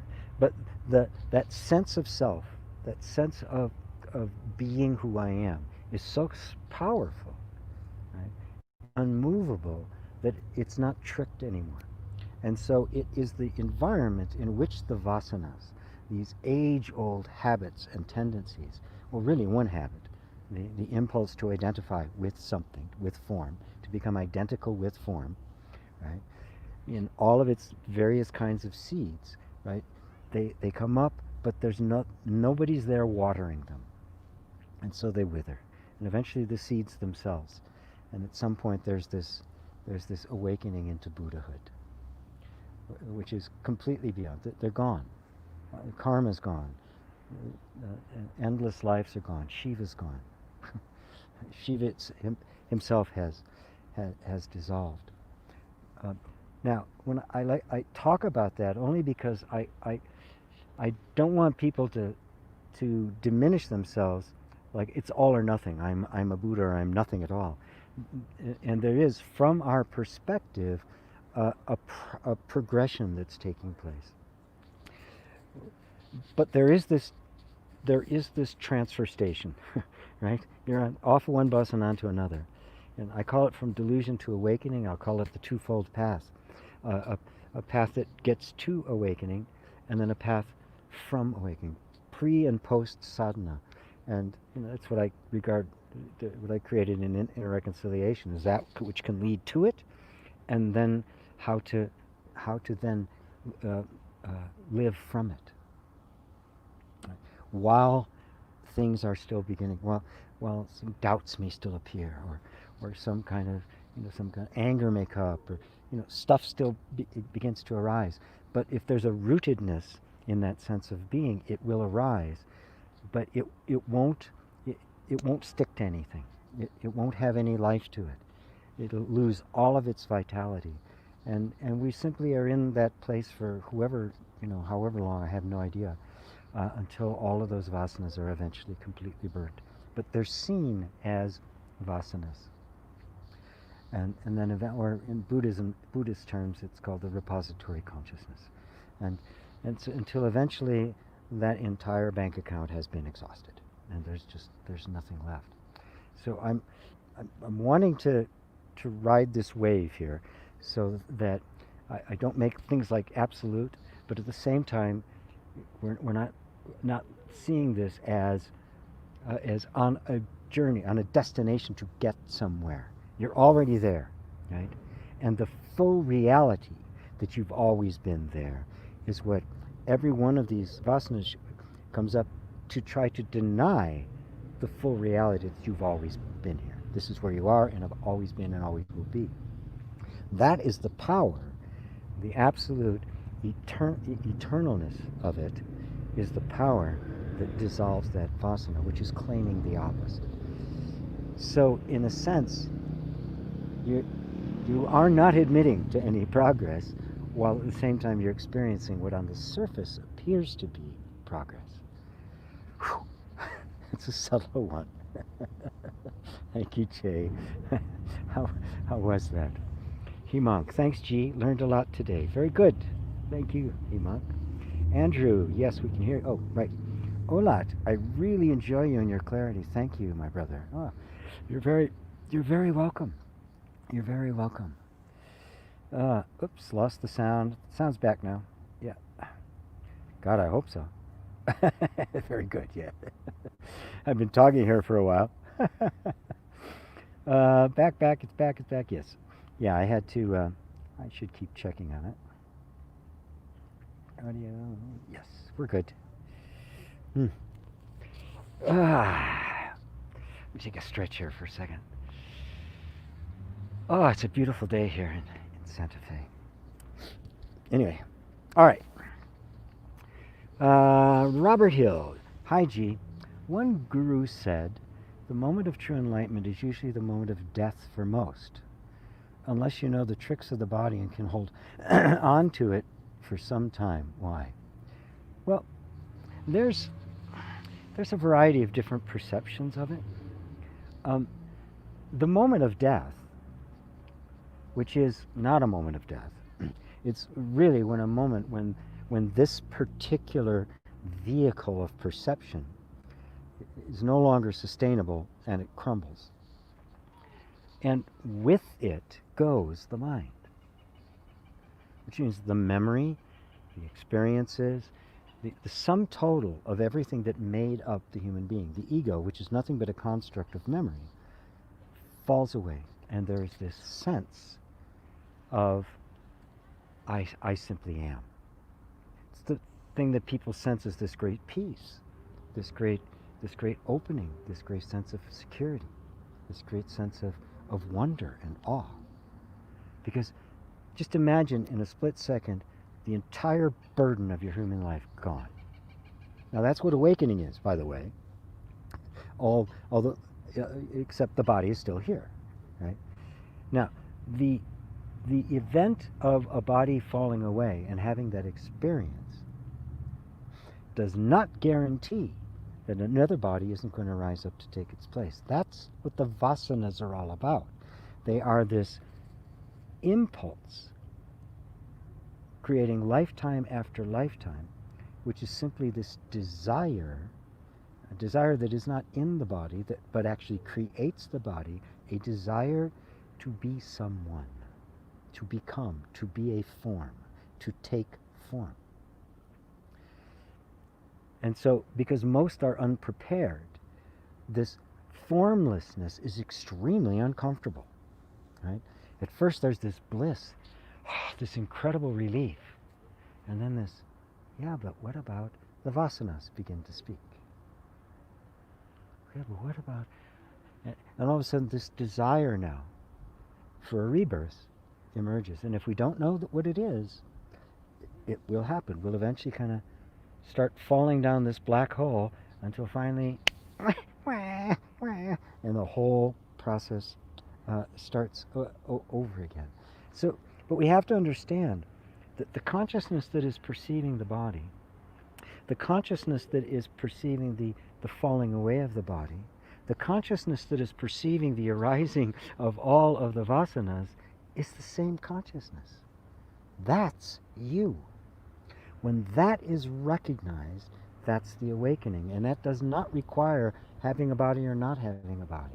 And when that has been seen clearly, the coming and going of the body won't make any difference. And then the arising of the vasanas will be seen and not indulged, not feared, and then they'll eventually, it may take another lifetime for them to completely dispense. Who cares? At that point, you're free. Right? That's all that matters. Recognize that even in the in-between times, where where you're experiencing some great heaven of heavens, or the white tunnel, or somebody saying, "Come, time for you to go back," or something. All of that is being perceived. That too is dream. And so you stay. You stay with the one thing you know for sure. I am aware. I am that awareness. And whatever appears to me isn't me. I don't care if it's heaven's heaven or hell's hell. It's all just an appearance. So, there are no tricks of the body. There are only tricks of the mind. Unless you know the tricks of the body and can hold on to it for some time. There are no tricks of the body. Because the body is nothing but a creation of the mind. That's why it falls away. So is that answered for you, Robert? Hele Mosa Iverson. Hi G, how can I help a person suffering deep depression?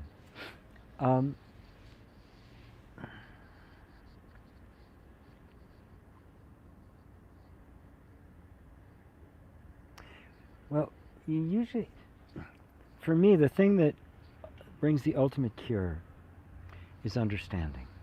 Seeing things as they actually are. Now, understand depression. Depression is a state of extreme, where the nervous, usually it's because the nervous system, you've tried to do many things and nothing has worked. There's been blocks every single place, to the point where the motivation and the energy to even try has been sapped. Even an impulse to do something useful or nice, even for oneself, it never gets to even germinate. It's a seed that never gets to sprout, right? Because it's already, nope, it's never going to happen. There's this atmosphere that it's just never going to happen. Well, I start with simply taking them into the feeling, whatever that is. Because depression is an attempt to not to feel desire, not to feel energy. It's an attempt to shut off all feeling. That's the nature of trauma, by the way. And it is extreme trauma that gets to that. And the trauma doesn't matter what I do, I lose. Right? And assumptions that are drawn from that, I'm not enough, it's useless, it's futile. And simply trying to deal with it on the level of just discipline or energy or trying, it is futile. Right? So I stop all of that. Just come into this place where you're simply feeling your body in this moment. That's it. Just feel your body. Right? Whatever it feels like. Don't fight it. It's useless, because every time you fight, you lose anyway. So don't fight what you're feeling. Just feel. It's extremely simple, not easy, because we don't want to feel. That's the struggle. Right? But it's extremely potent. Right? You are shifting the relationship you have with your own body, the feelings. And I say go into the body. Because emotion or depression is an emotional and a psychological restraint. But the body isn't having that. The body's not in that. That's an overlay. The body is simply being the body. So if you go there, you get immediate contact with nature, with the actual nature of things. And little by little, if enough attention is put there, right, even when there's a desire to do something and it's squashed, right, but to just feel the body doing what it's doing, breathing, moving, the sensation in my leg, the tingling at the bottom of my feet, you know, or the crown of my head, to just feel, because the repression is an attempt to not feel, and so we're countering it by simply allowing yourself to feel whatever you're feeling in the moment. That allowing creates an environment of safety. It's also something that I would recommend EFT for, right? Because it helps the body feel. It brings the body into a sense of simply being safe. And then just drop all the ideas about what should be happening or how I should be or I'm a terrible person. There's so much judgment laid on top of that. But little by little that can be brought out. That can be released. But be very patient, be very loving. Never, ever push yourself on anybody. Never try to take somebody like that and tell them what they should be feeling, right? Or how I can help you, right? Just, just be with them. Let's just sit together, right? Any way that you can. Right? And again, unless you are a trained professional, a certified professional, and you, right, don't put yourself out as somebody to do that, right? But as a friend, just be them as a friend. Rub their back, right? Bring them into their bodies. That's the best place to start. Does that help, Hele? Yeah, am I pronouncing that right? Hela or Hele? Rashid, thank you. That's very helpful. All right, you're welcome. Nazarene, exactly. It felt like I don't want to lose my sense of self, my identity. I like myself. You can like all these attributes and qualities that are this individual form, but that's not a self, right? So you can like all those, but don't turn it into a self. Very simple. It's not a self. It's a set of qualities that have uniqueness and individuality and character, but they don't make a self. They're just qualities that have been collected together to function for a while in a certain form, like a particular group of notes make a particular song, right? But that which is holding the notes together is not in the notes. There's no self in the notes. They were drawn into this form by something else. That something else is the self. Rashi said, no, they fall away. Perfect. Nazarene says, thank you. Anja, thank you, dear G. I love satsang. So do I, Anja. Jay, thank you, G. Yes, it doesn't need to be practice with an end goal, which would be another in an endless cycle. But it's happening in presence and made of the same. Yep. Yes. Thank you, David and Elaine, for that insight. We're more present recognizing those patterns in others. Yes. Faith. I did not get it at all. Okay. As I have this kind of question, like, where the awareness aware of the person all of the time, and it was decided or it wasn't there.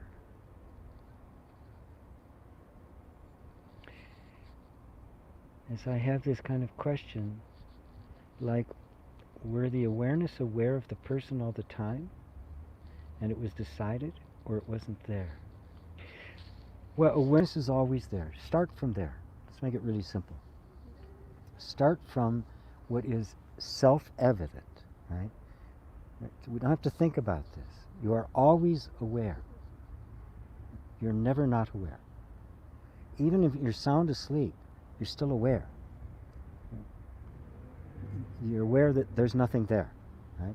That's why when you wake up, there's no memories, no sense of time passing, because there was no content. Yet you were aware of no content. The presence was always there. Right? Now, in that awareness, wake up in the morning and a world appears. Forms, thoughts, feelings, sensations, relationships, associations, memories. All this stuff begins to appear. Takes on a certain weight, takes on a certain authority. Things are being distracted. You have to engage in your life. You're not avoiding your life, right? But yet, that awareness is there. It had to be there, or none of this could be seen, right? You can't have a movie with nobody looking at it, right? Right? The awareness is the subtle fact. It doesn't come and go. Attention comes and goes. But awareness itself never comes and goes. That's what you are. And yes, only awareness can be aware of the person. The person is not aware of itself. My hand is not aware of itself. I am aware of the hand. I am aware of the world around me. Without that awareness, for all intents and purposes, without that awareness, Faith, you don't exist. We can imagine a world still existing, but without you, right? It wouldn't matter whether it did or not. There'd be no knowledge if it did or not. And in fact, we just have this idea that I don't exist and everything else still does. I can never ever have that as an experience. So it's purely hypothetical. It's an assumption, and it's an unprovable one. So for all intents and purposes, no awareness, no existence, nothing. So if you're having any experience, be it the highest experience of God, or a person, or something horrible, right? Any experience at all presupposes the presence of awareness. There has to be an awareness of it, or it cannot exist. Now, an idea appears to awareness that this appearance is a thing, a person, that exists independently from the awareness, right? But how could that be? Really question it. Don't take my word for it. How could that be? At least from your perspective, it couldn't exist without the awareness. Because if you weren't there, it wouldn't be. Am I getting closer, Faith? I'll keep trying. I'll keep trying until you get it. I won't give up. I'm like a dog with a bone. I'm pretty adamant. Jay, the threads are the pearls of the necklace makes more sense now. Yes, good. Wow, thank you so much, G. I'm back to not having anything to say in this moment because I'm in the next one. It all continues to fall away into here now. So much love. Yes, great. Great. Fantastic. Yes, it all continues to fall away into the now, which is really the seeing that the now is all you've ever known, and that anything other than now has been just a thought appearing in the now. It's kind of a cosmic joke. How are we doing on battery? Oh yeah, we're good. We're good. Faith, you can call me Faith. Actually, my real name is Imain. It's an Arabic name, and its translation in English is Faith. Ah, okay. Imain. Beautiful. Both are beautiful names. Helly says, thank you. You're welcome. Ah, very welcome. Alessandra, hello. Hello to you. Faith, Faith. Deceived?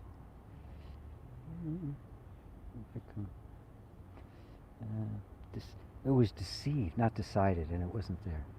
Ah, right. Yes. This may seem very subtle, Faith, but that which was deceived also appears to awareness. Awareness can never be anything other than awareness, so it can't be deceived. A deception would have to be perceived by it. So the deceiving, the deceiver, all of that is happening out here in the world of form, in the dream. And so the one who's deceived and deceiving are both in the dream. Awareness is neither of those. Okay, so why are we seeking awakening if the awareness is always aware? because we want to see it. And because it's inevitable, we have to. Right? This is because that which is the awakening itself is being driven by the awareness. That's what it's experiencing, is its own awakening and reawakening over countless eons. So, seeking this is not a choice you made. Nobody chooses this. It chooses you. You feel as though, oh yes, I am seeking. I've chosen to be a seeker. No, you didn't. There was a choosing thought that put you on this path. You had no control or choice over it. Right? This is simply your destiny. And what you are awakening to is the realization that you never needed to seek it. But you can't start there. That's cheating. Right? You can't jump into calculus. You have to go through arithmetic and geometry and trigonometry and all of that sort of stuff first. You got to do that. Sorry. So you can't just kind of go there and try to hang out in the absolute. It doesn't work that way. It has to truly emerge as the absolute, felt, seen, and experienced truth. And then you find that there's never been a seeking of awakening. Even the seeker of awakening has appeared to the awakened awareness. And this is where it all falls apart. All falls away. Right? The lie falls apart. But all of it just falls away into this most beautiful nowness. This has been the beautiful play that has been going on the entire time. But it's a pointed question, and I'm glad you're asking it, because it shows that you're sensitive. You're seeing the subtlety of this. Well, wait a minute. On one hand, we're saying we're already awake. On the other hand, I have to awaken. What is this all about? What is this all about? And you're seeing that subtlety. There seems to be a contradiction there. And to the mind, there is. But what we're looking at is a deeper reasoning, a non-dual reasoning that will reconcile those two. So that there isn't... so that you see that it is both and neither, right? And this is where the language of non-duality can become pretty arcane. So keep asking these questions, Faith. Beautiful, beautiful. I love it. They're very piercing. They're down to the depths. You're right on the verge of something. David and Elaine, thanks, Jay. Without the sense of presence, it can be uncomfortable being amongst this energetic. Oh yes, very, very. As you take it on then as your own. But when you're the presence, it's not yours. It's just a vibration passing through. Carrie, good morning to you, sir, ma'am. Yes, good morning all. Faith, I'm grateful you are trying with me, because I am honest about getting it really, not only by intellect. Yes, I know. Yes, I know, Faith. Robert, what happened to you, G, when you awakened? Were you meditating? Do you have a cosmic experience? I hope my questions don't bore you. Do I look bored? Mine has not been the Buddha awakening. All the doors of heaven and earth opened up, and all past lives became visible. I'm more on the humble side, right? It became an awakening that just kind of rooted itself deeper and deeper over time. Starting with an insight I had when I was 17, when I realized I couldn't actually tell whether anything I was experiencing was actually external. I said, maybe it's all happening in my head, and I, for the life of me, could not find any absolute proof that what I was experiencing was objective to me. It blew my mind. It just completely blew my mind. It had a very powerful effect on my life, actually sending it into a turmoil of real darkness. The next happened 2 years later, when I beheld with absolute certainty that original innocence, that essence in every individual that has never been touched. I didn't understand conditioning. I didn't understand any of the stuff that I eventually learned about. This is 1971. The stuff wasn't even readily available, and I was just a drugged out rock and roll drummer. in the middle of Wisconsin at the time. And yet suddenly this incredible event took place. It just kind of ripped me open, and I beheld this original innocence, this purity that was, was the being of all beings, and that never left me. Now I was still messed up. I was dysfunctional. I didn't know how to do anything. I was very confused about all sorts of stuff, but there was this sense inside me. It led me through, in a lot of ways, very naive, making decisions that weren't really very good for me. But then I had other insights regularly. Suddenly something would just explode and it would go a little bit deeper. And probably finally the last one, maybe 20 years ago, where the looking for truth as some kind of concrete thing just vanished. This was Zen. And there was just nothing but flow, and there was a positionless position. There was no position. And that's when I learned real wisdom. And I struggled with it for a couple of years because, at first I was just completely in bliss, and then the bliss went away, and I was all upset about it. But then, after a bit, I realized that while the bliss had gone away, the wisdom hadn't. That I simply couldn't take a position anymore. I wasn't anybody anymore. And yet, the vasanas were still very strong, trying to be somebody, trying to be important, trying to accomplish. It was still very much there, but I couldn't do it anymore. I was just somebody. I wasn't anyone. I was just a flow. I was stuck nowhere. And that just continues to deepen and deepen and deepen. And the sense of I just freeing itself from the sense of being someone into being just being. The I am, just the sense I am, and that's it. The only attribute. I am not neither this nor that. I'm not conceivable nor perceivable. I just am the pure I, and it's the undeniable I principle. So for me, it has not been the Ramana Maharshi or Buddha experience. Well, Buddha was 6 years of utter self-torture. Did plenty of that, and so it's just been the kind of this constant unfoldment, where this the clarity and the certainty and is simply always there, and yet I'm very much aware. I for lifetimes have not only fed the ego, I've fed it really, highly nutritious, fully organic, non-GMO, farm-to-table food. And so, what can I do? The vasanas will be there as long as they're there, right? I've just been liberated from fearing them. It's enough to know that this I am is the I am, right? And just very patiently and lovingly just kind of allow the entire process to fulfill itself until all vestiges of the ego are completely gone. I skipped yours from before. Yeah.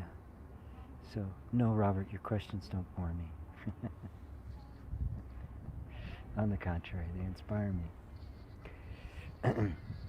Faith, yes, I believe that we get here by the grace of the awareness invitation. Actually, I don't know how I found you. I watched other famous teachers, and they did not touch me as you did. You are the non-duality chic for me. Yes.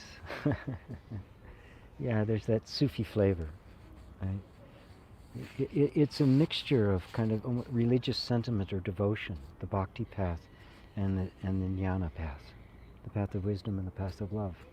To me, I can't separate the two. That was, as I mentioned, that big experience where I finally let go of trying to find a position, trying to find the awakening as a thing, and just beginning to flow with life.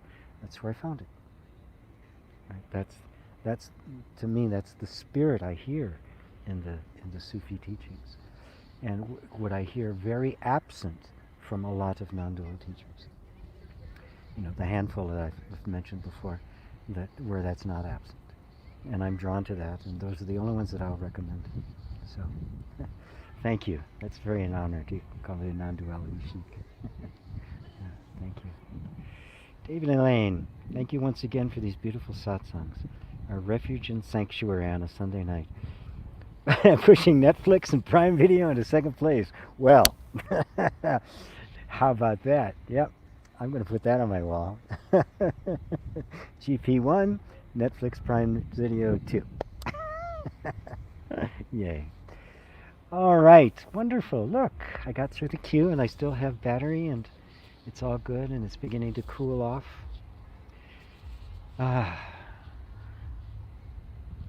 Well, you know, as Faith said, it's grace. The wonder of it is the grace is the truth of our being. It's not a being nice to us, right? It is the reality of our own being calling the sense of I back home, like the prodigal son being welcomed back home. And so remember that you're not on this journey alone. You didn't choose it, it chose you. So your success is not up for question, there's no doubt. Your ultimate awakening is not in question. Right? And how it happens for you will just be this unique and wonderful thing. Right? Mine was not the Buddha story or the Ramana story. It was a very it's very circuitous, right? As yours may be. Don't think anything of it. Just enjoy the uniqueness of it, so that it is this incredibly beautiful story, right? A story that will inspire others as it develops. You are simply, you are already that, and we're awakening to that. But that process of awakening, it's not rote, it's not scripted, it has no particular style to it, it's not culturally determined. Right? It's the way, it's the uniquely beautiful way that it all is happening for you. For the awakening is not an event in time, it is the forever unfoldment of the eternal now. Awakening is the theme playing out eternally. If you guys want, if you're available, you can join me on my radio show, which is now every Tuesday at 1 p.m. Central on Om Times Radio, gpwalsh.com/FOE. I call it the flow of enlightenment for that very reason. And I'm going to be announcing my partnership with a new educational platform, which is going to be a big help to me to take some of the work off of my shoulders, and also I profit. I'm consulting with them on making it all happen, so I'm actually have an ownership stake in it. So if you're not on my mailing list, please send me an email to support@gpwalsh.com, and I'll get you on it, and I'll be letting everybody know about the stuff that's coming up. And so that's it. That's it for this week. I'll see you guys next week. Maybe I'll see you on Tuesday, or I have a few classes coming up, and I think I'm going to be planning another 3-day retreat, probably beginning first, second week of November. So I hope you guys will join me for that. So in the meantime, thank you all. Namaste.